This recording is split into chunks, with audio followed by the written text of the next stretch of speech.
I'd like to share with you today a story, I think a fascinating story, that I just read as told by my dear cousin, the Shliach of the Rebbe in Antwerp, my hometown, Rabbi Shabtai Slavatitsky.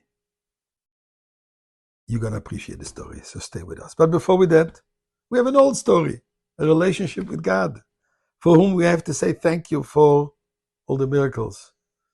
I still have the pleasure to have another miracle, little Zalman here with us, who is going to read chapter 100 of the Tehillim, and let's join him. Mizbah Saida Haril Adina Kol Arts is the West Adina Besimcha. By Lofana Bernana the Uki Adina who was son of Lay Nachnu Amai the Chain Marisai. By you Shaw beside the Khatas Bisilla. How do you lawyer Verfu Schmike Teva Dina Lam Khastavad or other Emunasai? Let's give some tzedakah. I'm going to do the same thing. Please, you do the same thing. And Zalman Elul Shaifa.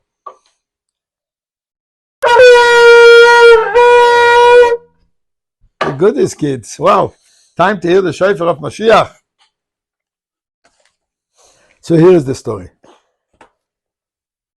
Antwerp was blessed with a Rav Chaim Kreiswirt, a brilliant scholar. The man was able to recite pages and pages of Talmud, pages and pages of the Rambam by heart. A genius.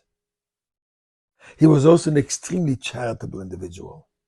All the people who would come collect money for whatever the causes were, they knew they can go to the Rav Kreiswirt, Rabbi Chaim Kreiswirt, that was his name. And he was always extremely generous. One day, there was actually in Shul, this Israeli collector goes from person to person and he comes to the Rav. And the Rav looked at him and said, for some odd reason, says, what's your name? And he tells him the name. Where you from? From Eretz Yisrael. You know what? Come to my house, or we'll go home after the services. I want you to come with me. I want to discuss something with you. Anyway, he was surprised. In the meantime, he didn't mind being invited for a breakfast. He's enjoying the breakfast. And then during the breakfast, the Rav is talking to him and trying to find out his origins, where he's from. And basically was telling him, look, he's from Europe. Parents, unfortunately, deported into one of the concentration camps and never seen his father, never seen his mother again. After Rav Chaim got all the details from him, he says, I have something to tell you. Your father and I, we were together.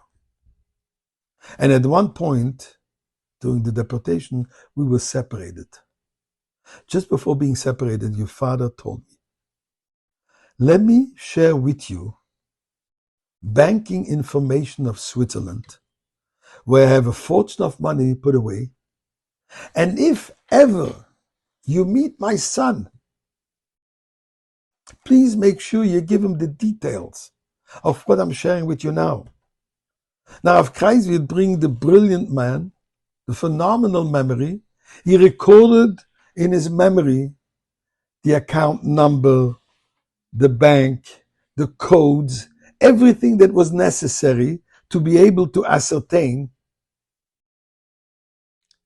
to the son to be able to get that money. So he tells him, that's your money. The man is a little bit uncomfortable, says, you know, Rav, I've had so many setbacks in my life. Don't give me false hopes.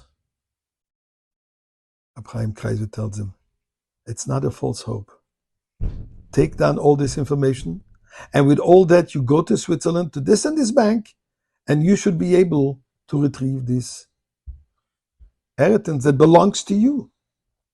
Make sure that you have documents that your father was Holocaust, murdered in the Holocaust, and you are coming to claim. He did. And he did claim. Amazing story. The whole city in Antwerp at that time was an uproar about it. Years later, for him to remember all those details.